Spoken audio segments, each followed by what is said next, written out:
Hello viewers, and welcome to this special video in which I will be going through the results of the 2016 Global Survey of Jehovah's Witnesses. Now, joining me for this special video is our new survey editor, Chloe, who's joining me on Skype from the UK. Hello, Chloe. Hello, Lloyd. So probably I should welcome you to the team publicly. I know you've posted on JW Survey already, and we've talked about you joining our team. But I'll just say now that I'm very grateful to have you on board, looking after the global survey itself. Oh, no problem. No problem. Thank you. So we're now going to take a look at some of the standout statistics from the results, and if viewers are interested in looking at the results in closer detail, we are in the process of finalizing the results PDF, which you will be able to download and obviously go over things in more detail. But we've just decided, Chloe and I, to just go over some of the standout statistics for you now.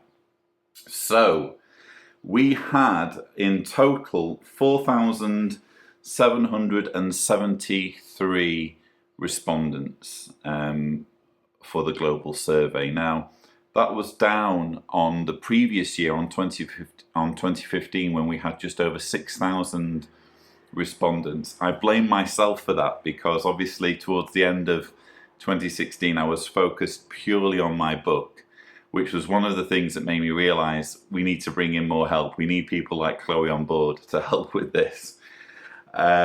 So Chloe, before I begin, were there any statistics that really jumped out at you? There was actually, and right at the beginning, I was actually really shocked to see how many active witnesses actually participated, because coming from my own perspective, I would have never even done anything like this as an active witness. I wouldn't have let myself look at anything or take part in something that seemed even, that it didn't come from the society. So there was 17.83% that were active witness participants. So that was one thing that stood out to me especially. Yeah, so that was in total out of the 4,773 respondents, that was 826 who claimed to be active witnesses. And like you say, that's not a bad number. One of the biggest criticisms of JW Survey when I was first setting it up, because I did meet with a lot of resistance, and there were people saying, what's the use of a survey where you're asking people to be objective about their views when witnesses are dissuaded from going on your website to begin with? But this would indicate that witnesses do visit websites like JW Survey. Yeah, they do, absolutely. Yeah. One thing I found interesting, I don't know whether you picked up on this, 76% of the active JW respondents were male. Yeah, that is interesting, isn't it? Because I do look at the male versus female responses, and it does seem like I don't know. Why do you think that's interesting? Oh, I don't know. I don't know. Maybe male witnesses. I can, because we have had elders involved as well, and as we're going to find out, there were a number who. Well, I'll tell you, there were 118 out of that 826 who claimed to be ministerial servants. Yeah, there you go. Yeah. So whether it's a case of elders and servants just feeling a little bit more entitled and a little bit more, this isn't going to affect me. We don't know. Or possibly on the flip side, it could be, maybe some people who are leaving, maybe women are more inclined to just go because they're not allowed any kind of responsibility in the organisation at all, and they're not in any of those, positions. So maybe they're all in the numbers of people who are already faded or out. Don't know. We don't know, but it's definitely an Interesting. interesting anomaly there. Yeah. And a lot of the Yeah. comments on the people who said they are active witnesses, lots of people did comment saying physically in, mentally out, deciding to fade or disassociate. I'm worried about losing my family.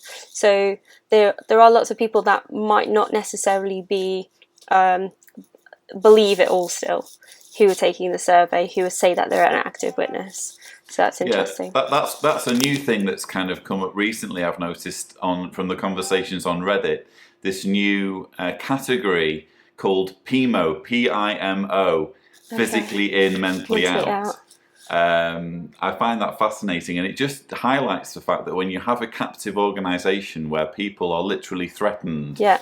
that they're only in the organisation because they're threatened with consequences if they leave, you can't take any pride in the membership numbers then, can you? Not at all. And I made a few notes when I was looking through, and one of them was about it was three key things that I was looking at was like relationships, abuse, and then control over people, so taking away their liberties. So that is actually one of them. If you're physically in and mentally out, you're being forced to do something that you don't necessarily want to do, and you're just maybe feeling trapped and things like that. So that was something that I definitely felt when I was wanting to leave. So yeah. Absolutely. So I'm just going to reel off some statistics, and Okay. feel free to jump in. So only 20% of the JW respondents became JWs after being preached to. The majority were born in some way. Yeah. 23% of the active JW respondents are regular pioneers. There were 3 who claimed to be special pioneers and 2 who claimed to be missionaries. Oh, really? Yeah. 40%, as I said, claimed to be ministerial servants. 10 claimed to be Bethelites. So very interesting. I wonder where they are. I wonder whether we can categorise where they are based on that. But I have to dig deeper into individual accounts, I suppose. Well, the great thing about the survey, and I think this is one of the things that gives people freedom to do it, is that we don't gather information that's too specific. So if you are a Bethelite, you can jump on without any fear that we're going to find out who you are or anything. But it is interesting that even in the nerve centre, as it were, the Bethels and branch offices, there are people going on. Yeah. And I think that links back as well to some of your previous videos when you were talking to that the person you interviewed who was a Bethelite, and that's where he realised that this wasn't the truth because of what was happening at the nerve centre. So that's, that is interesting, and I'm not surprised actually that Bethelites are responding. Absolutely. So 52 individuals claim to have been reinstated just to have contact with family. Yep. That makes sense. 47% said that they would secretly accept blood. Yeah. And a further 7% said that they would openly accept blood. Again, we're talking about people who identify as Jehovah's Witnesses. So that's quite a high statistic. Yeah. Absolutely. I think I probably would have, I was devout up until the point that I was thinking, I'm not sure whether I would actually die for this, Which just kind of highlights as well the danger of hospital liaison committees, because this would indicate that left to their own devices, a significant number of JWs would prefer life. But when you've got the elders there, providing kind of intimidation and a very real reminder of what the ramifications are, it can cost lives, can't it? Yeah, absolutely. Yeah. Which is the scary part, really. Speaking of scary, one of the answers that always sends shivers down my spine, 11% of JW respondents said that they would let their children die for want of a blood transfusion. and 21% were not sure.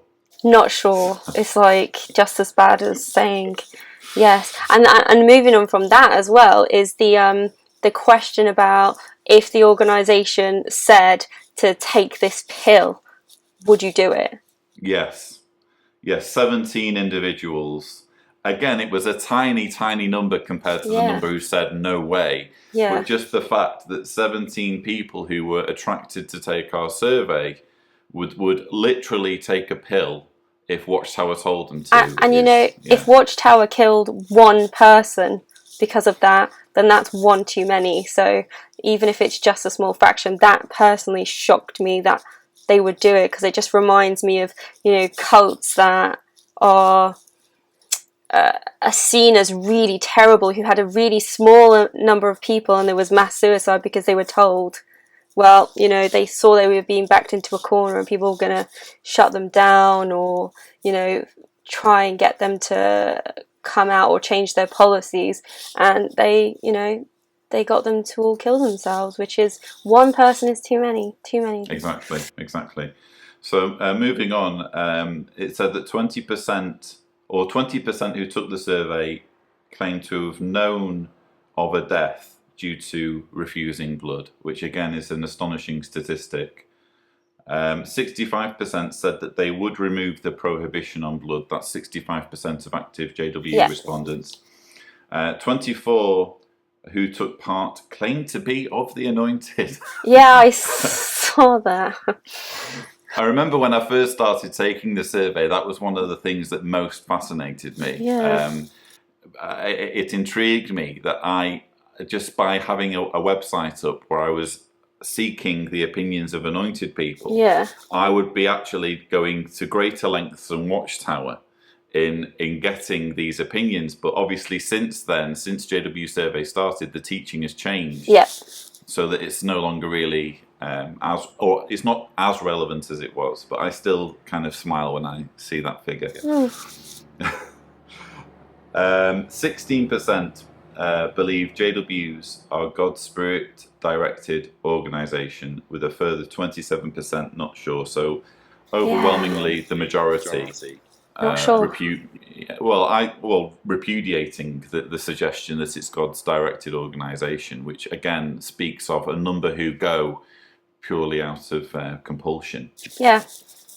So, and that leads on to the question later on about if disfellowshipping was stopped and if shunning was stopped, would you leave? And overwhelmingly, there was yes answers to that. So, yeah, that's kind of one of the areas of where I feel kind of a sadness, really, because if Watchtower was to drop shunning, obviously there would be a number who grabbed their opportunity, but there would also be a number who stayed, and arguably the ones who stay are the ones who Watchtower really can be proud of and really can call followers, and they also get the benefit of no longer being a cult. So even though they lose numbers, it's still a win-win.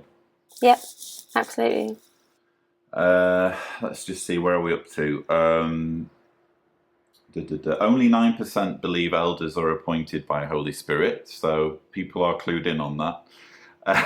62% said that they'd never brought someone to baptism, and I think the figure goes up when we're focusing on the whole of the respondents. But this again highlights the fact that the preaching work is very, very ineffective when it comes to kind of creating new converts. We also, at one point in the survey, ask a question about governing body popularity, and it was interesting that that the results were the same whether it was active JWs being polled or the whole of the 4,000 odd respondents. Basically, it turns out that Jeffrey Jackson is the most likeable governing body member, and Anthony Morris is the least likeable governing body member. And we asked a separate question about which governing body member is the most controversial. Anthony Morris, the third, unsurprisingly, turned out to be the most controversial by quite a large margin. A lot, yeah. Was that 40% or something like that, wasn't it? Yeah, something like that. And Mark Sanderson was the least controversial. So that sounds about right. Although it's surprising that Jeffrey Jackson was the most likable governing body member Yeah, if you I was watch his Royal Commission testimony. exactly, because I would say once I saw his Royal Commission video, I watched them back to back, and I just was astounded at his answers, completely disgusted actually. So I'm surprised that he's up there. I mean, it is by a small margin to Stephen Lett and Mark Sanderson, but I guess the overwhelming answer in that actual question is, one of the answers is nobody in the governing body is likable, and that was 64%. That's true, yeah. We need to kind of weigh in that particular option that a lot of people ticked, yeah. Okay, so where are we now? Only 24% believe JWs should be tax exempt and considered a charity. Again, this is 24% of Jehovah's Witness respondents. 54% of Jehovah's Witness respondents said that they don't donate. 10% of those who donate say they're comfortable with donations being used to pay for sex abuse cases. 81% were not comfortable, which I can imagine being fairly expected. Mm-hmm. Yeah. 55% believe the organisation is in financial difficulty. 67% were not comfortable with all Jehovah's Witnesses being murdered at Armageddon. 3.51% were comfortable, very troubled individuals indeed. Yeah. And 12% don't think that this is what Jehovah's Witnesses teach. So 12% aren't clued in on what the official teachings are. Yeah. Which is hard, isn't it? I guess sometimes you don't necessarily, maybe they're not thinking about what is going to happen to all those other people at Armageddon. They're just thinking about maybe, oh well, I'm gonna get to go to paradise, but how are you gonna get there? And one of your videos talks about that, and really the only way is that everybody else is there and you're just going to be walking amongst their dead corpses. But if they don't, it's simply a question of how you choose to think about it. And if you choose to think about it in terms of, well, so long as I'm okay, then it's fantastic. But if you're remotely conscious about fairness and justice and what happens to other people, then it is a problem. Yeah. Let's see. 65% objected to all forms of shunning, which is quite impressive. Yeah. 30% consider themselves apostate. So that's actually quite a low figure when you consider that a lot of the answers that were being given by active JW respondents could be considered apostate, and yet only a third of them were able to say, I'm an apostate. Yeah. Which, I mean, that word as well is just, to me, I would have hated to think of myself in that way to begin with, because of all the negative connotations that come with it, which actually in the dictionary don't exist. But, so for them, the ones who do say that they are, I think that's actually quite brave at this point to be, aware in yourself that, I don't believe this anymore, and that's okay. It's not a matter of, I'm mentally diseased.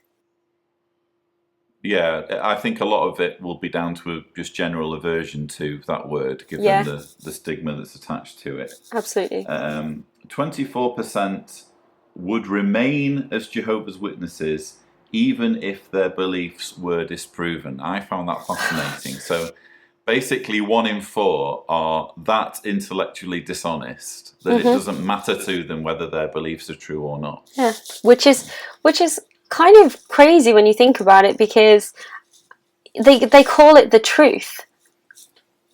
If it's not the truth, then someone's lying, or it's not factual. So why are you spending all of your time dedicating your life to something that's not true? And if you found out, why would you not want to break free and go enjoy life?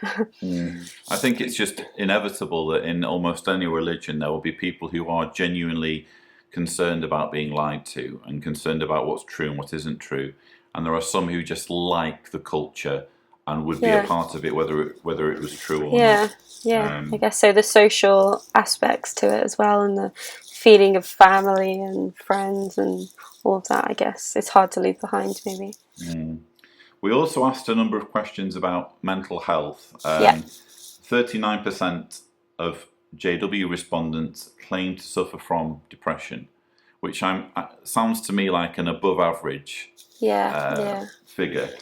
27% have attempted or contemplated suicide, which again, to me, sounds above average. Yeah. And 13% have self-harmed. Again, if I was to take 10 random people from the street, Yeah. I wouldn't expect one of those people Yeah. to have self-harmed. I would expect it to be a smaller number than that. Yeah. And also there's this that reminds me of the number of people just in like one congregation that would say that they suffer from depression or have that condition called ME, which I'd never heard of before I started going to meetings and before I started joining in properly with the Jehovah's Witnesses, but I'd never really come across that many other people out in the world who have that condition so commonly. Yeah, now you mention it, I was aware of a number of people who claim to have ME as JWs, and it's not something that I'm used to hearing about, more broadly than that. Yeah, exhausted.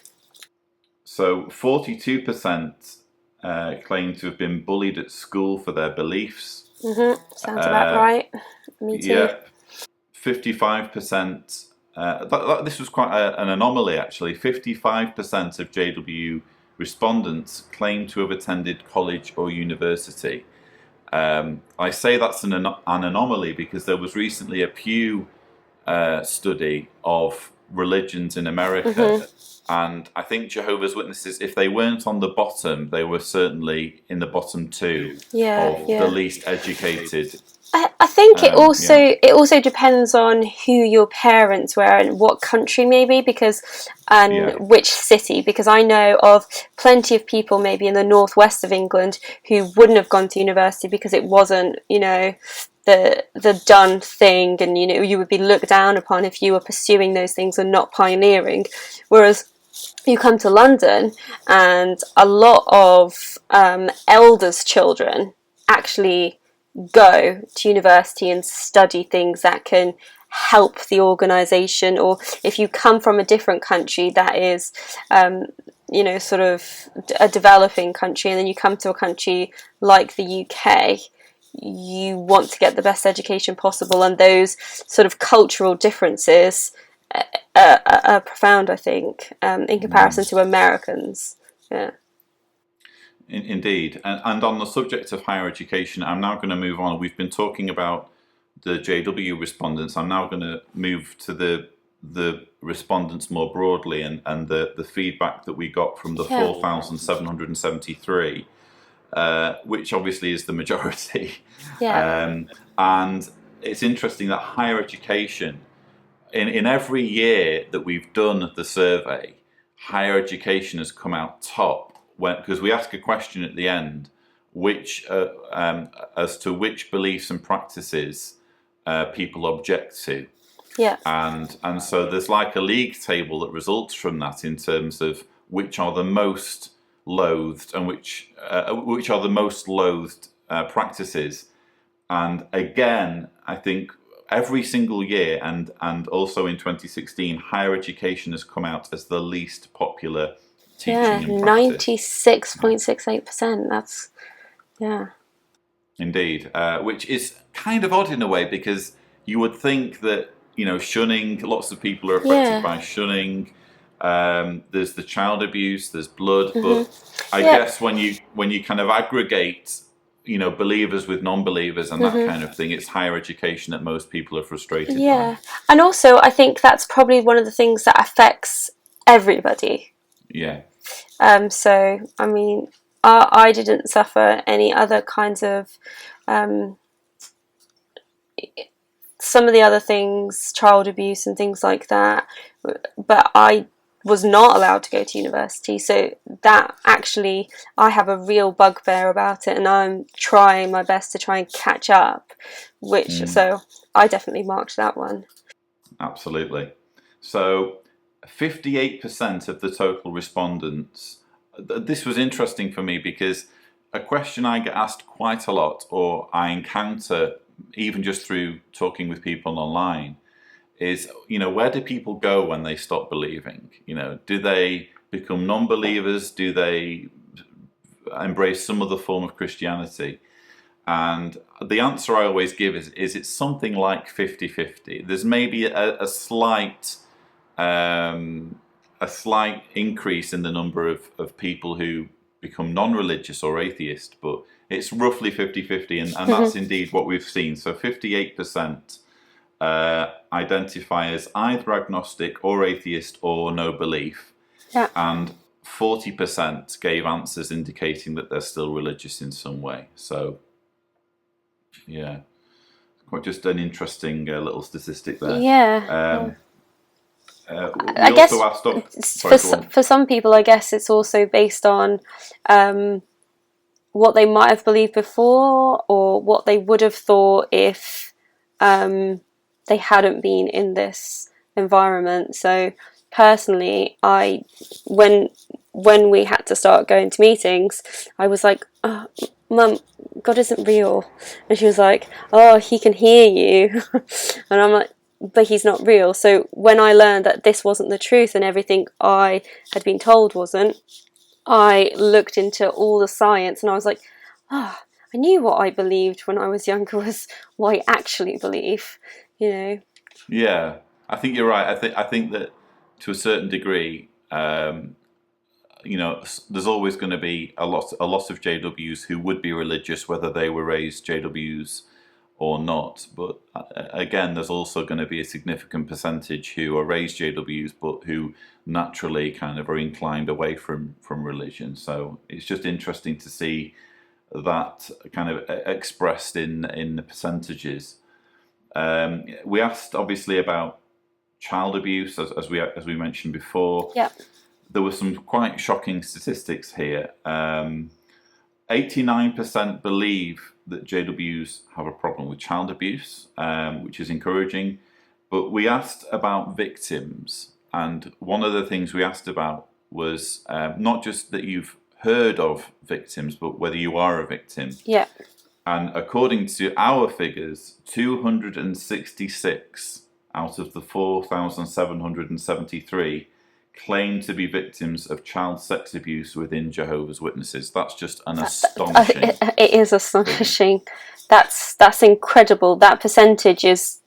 I'm speechless, because children are walking around in that environment, and it's people in the community as well. And when you've looked into the Royal Commission and looked at all of that information, this is 2016. The Royal Commission started in 2015. People are affected by this substantially, and these are just the people who've come forward to say that something happened. Yeah, or felt that they could indicate that they were victims on an anonymous survey. Exactly. But that there were literally hundreds on our survey who came forward and said, yes, I'm a victim, and some clicked to say, I'm a victim and I know of others. Yeah. That alone indicates that there is a very serious problem.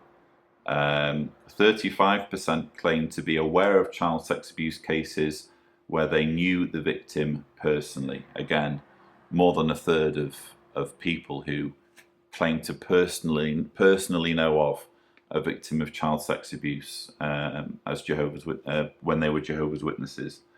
On the bullying question, 53% of all of our respondents claim to have been bullied at school. I can't see bullying as being helpful to having a well-rounded education. No, not having at to all. deal with that. At all. Yeah.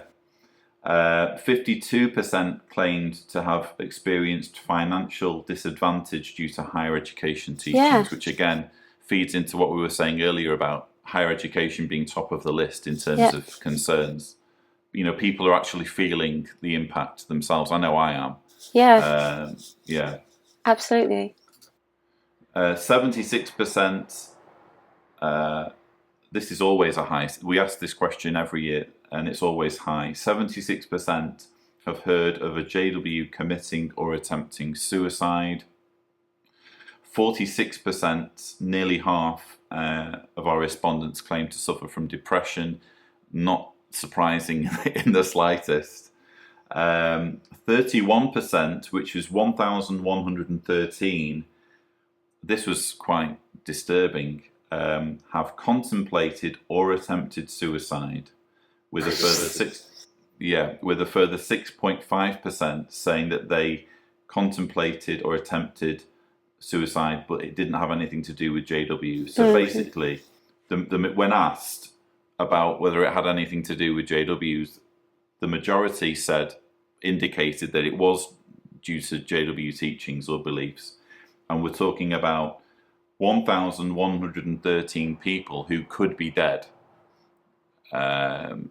if it wasn't for the fact that they kind of were pulled from the brink in some way. Yeah, which is, it's just phenomenal that the governing body, that they know, in my opinion, they can't not know the effects that they're having on individuals, and the fact that the numbers are so high should be, that should worry them, and they should care if they're an organisation of love, which is always what got me. You're an organisation of love, apparently. You should be caring about people's well-being. Exactly. Yeah, there's very little interest in the psychological harm that's being done there. Okay, so 19% of our respondents claim to have self-harmed. So that the percentage goes up when you broaden it to encompass all respondents. 73% have never helped someone to baptism. So that again indicates that during their time as JWs, they just found it very, very difficult to convince others to join them. Yep, absolutely. 78% of respondents are, in my view, correctly against Jehovah's Witnesses being tax exempt or enjoying charitable status. So, that's an encouraging statistic. Yeah, absolutely. And 456. So, this was another interesting one. 456 out of our 4,773 respondents said that they donate to Watchtower.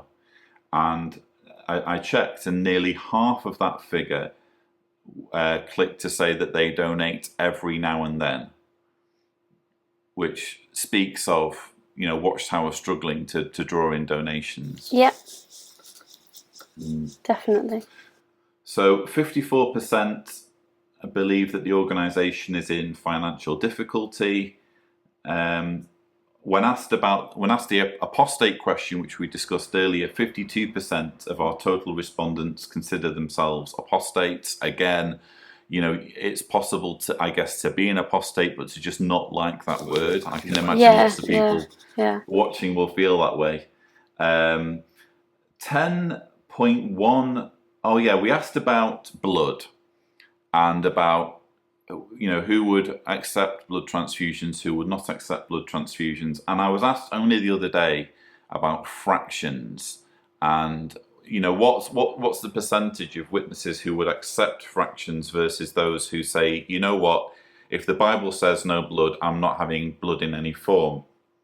And out of our total respondents, 10.1% said that they would accept fractions, and 2.98% of our total respondents said that they would refuse blood in all forms. So it seems that at least we can say that the fractions are being allowed. Yeah, absolutely. I definitely would have accepted those 100%. 100%. I honestly wouldn't. Wouldn't, because I remember when I was a JW, my reasoning was, well, where's the blood coming from? for these fractions. Well, yeah. You know, someone's Yeah. going to have to donate some blood for me to actually Yeah, accept yeah. these fractions. Exactly. And we need to aspire to a world where nobody donates blood. So Yeah. therefore, I'm not accepting blood. Yeah. Yeah, that's what I know. Other people said that as well. I think they were confused. Like, how do I explain to people why I would have a fraction and why I wouldn't have the whole blood? So really, if I'm not having blood, then I'm not having blood. So, but for me, it was like, well, this is an excuse to make sure I can have it. Well, basically, we can be very, very grateful that that Jehovah's Witnesses, that there are significant numbers of Jehovah's Witnesses who buy into this idea that fractions are okay. Yeah. But even if we, while being grateful about that, we can still say, listen, it makes no sense. The whole thing about fractions makes no sense. No. Either you think that the Bible is against blood transfusions or you don't, and quite clearly it can't be against something that wasn't invented. No, exactly. when the Bible was being written. Exactly. So 165, again, with this very, very disturbing question, out of 4,773 respondents, 165 said that they would let their child die refusing blood. So shame on you. Yes. All I can say to that. Absolutely. I think even the most devout Jehovah's Witness parents should be, at the very least, saying they don't know when asked that question. Yeah. But to flat out say, yes, my child needs to die in that situation. That is tantamount to human sacrifice, really. I think in that situation, the state needs to intervene. If it was possible to kind of know, I mean, obviously, again, our survey is anonymous, but if it was possible for these parents to identify themselves to the state would be well justified in taking custody of the children in those situations. Mm-hmm. Yes. 22.37% personally knew of people who have died refusing blood. So out of, again, that number of 4,773%, over a fifth were aware of people who have died from refusing blood personally. I don't really have words, because it's just shocking. When I was looking at these results, I just couldn't believe the number of people and the percentages, because you only see now and then somebody, like it's only publicised on a very small scale as far as the public is concerned. So the public is not aware of the actual number of people that are dying on an annual basis because of these things, and it's, you know, seen as your own conscience belief. You can, you know, that's your religious belief and we can't tread on it, and it's just incredible. It's I mean, I think the blood issue kind of really highlights the fact that, you know, being a Jehovah's Witness can cost you your life. Absolutely. You know, and we don't exaggerate when we say that, and these figures certainly drive home that point.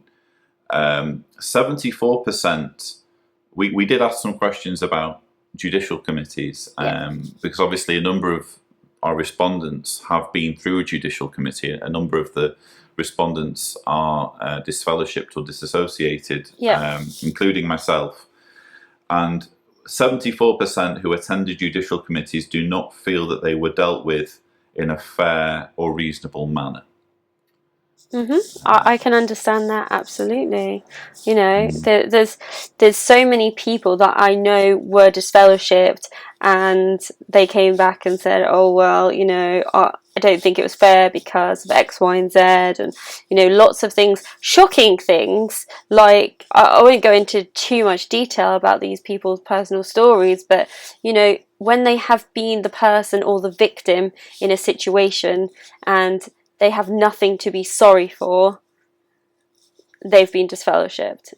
And I should just add that we get more information than we basically know what to do with, because along with these questions, we usually ask people to comment. Yeah. So we don't just get the statistics, we get huge reams of answers Yeah. with people saying, giving quite heartbreaking stories about what happened to them in some cases. Yeah, I picked up on one especially, which really hit home to me about all of the child abuse scandals, and this person had been abused, and they tried to go straight to the governing body about it to say these things are happening, and the letter was sent back to them and refused turn to sender. And this person was a Jehovah's Witness for 53 years. And they were treated in that way. It was just crazy. Now they're disfellowshipped and nobody's allowed to speak to them. There's very little mercy on show from the organisation in that regard. We do ask as well about people, what becomes of witnesses after they've left. So 90% of XJWs, 90% of the respondents, many of whom were XJWs, are happier for leaving. 93% of our respondents would not seek reinstatement. 77% of our respondents are shunned. I always expect that number to be higher, but I guess that even when you're disfellowshipped or disassociated, there's always going to be exceptions where you have family whose humanity kind of shines through, and they just can't bring themselves to shun you. Oh, absolutely. I know some people's families who, they've still taken in their disfellowship children and looking after them, and they're still a family, which is fantastic, because you are family, and breaking up families is just the worst kind of. It's awful. It's awful. I mean, and credit to believing Jehovah's Witnesses who do allow their humanity to shine through and say, no, I'm sorry, this is my son or daughter here, and I'm gonna damn well talk to them. 72% of those who took our survey say that they have been successful at rebuilding their circle of friends and family. I think that's an amazing statistic. Fantastic, because it's not easy. So that is fantastic. And for people to be able to go out and be able to rebuild their lives and find a comfortable social circle is great. And it proves that, you can come out the other end. So you don't need to be as scared. If you want to leave, you can do it. You can.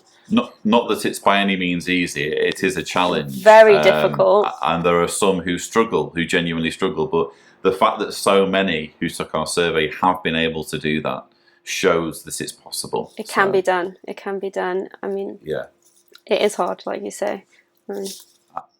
And our last statistic, of the 4,773 respondents, 95% would not recommend people to become Jehovah's Witnesses. Oh, good. Which again is sort of to be expected, but it's still nice to see that. Yeah, I had one statistic that I thought was very interesting. There's a question about which, if any of these child abuse lawsuits, cases, inquiries are you familiar with? And there's about, I think, 82% of respondents said they were aware of the Australian Royal Commission. And I just thought to myself, that was one of the things in 2015 that really solidified my stance in never going back, because you could see it's so transparent what was happening, and there were elders testifying and people in really high places of responsibility, and the governing body member had to testify. And if you watched all of those accounts, for me were addictive to watch. I couldn't believe that this was on YouTube and available to everybody. And I know of quite a number of people that, because of the Australian Royal Commission, were made aware of things they never ever thought could happen in the organisation, and this helped them make their decision to definitely leave. Well, we do ask a question, what has kind of convinced you that... We ask two questions. One is, why do you think that you have the truth, for those who are inclined in that way? But we also ask, what's convinced you that it isn't the truth? And if you scroll down the comments, so many of them are just ARC, ARC, ARC. It has had such a profound impact, the Australian Royal Commission. It's astonishing. Yeah, and it's fantastic that a government is taking steps to expose and try and ask their organisation to reform. So they're not completely shutting anything down, but what they're trying to say is, you need to be made aware of these things so that you can fix them, which is, I think, the right approach from a governmental standpoint. And also they made it public and nothing was behind closed doors, so that members of the public are aware of dangers, which I think is very important. Indeed. So that kind of brings our summary to a close. If you are interested in reviewing our statistics yourself, I think what I'll do is only post this video once we've finished putting those results together. Then they're almost finished as we're recording this, but certainly when this video is up, you will be able to read the results for yourself by going on JW Survey. And I think, Chloe, I would be correct in saying that we would both encourage anyone who's watching this video to vote in the 2017 Global Survey of Jehovah's Witnesses. Yeah, absolutely. Please do come have your say. And also, I'll probably be trying to, later on in the year, once we've collated this survey and put that out, the results for the 2016 survey, maybe get suggestions on things that some of you guys would really like to know from other people, and maybe some questions that you'd like to be in the survey. So yeah. So just to be absolutely clear for our viewers, Chloe, if anyone does want to be involved in the 2017 survey, how do they vote? They will go to jwsurvey.com, and there is .org. Sorry, jwsurvey. They will go to jwsurvey.org, and on the front page there is a button that says they can take part in the 2017 survey. Alternatively, if you follow JW Survey on Twitter, there are frequent tweets asking you to have your say with a link straight to it. Fantastic. And again, we would just encourage as many people as possible, because obviously the more people get involved, the better data sample we get. So absolutely. So, well, thank you so much for going through these statistics with me, Chloe. And no problem. Above all, thank you for joining our team and taking some of the heat off me by looking after the survey. Absolutely. Thanks for having me.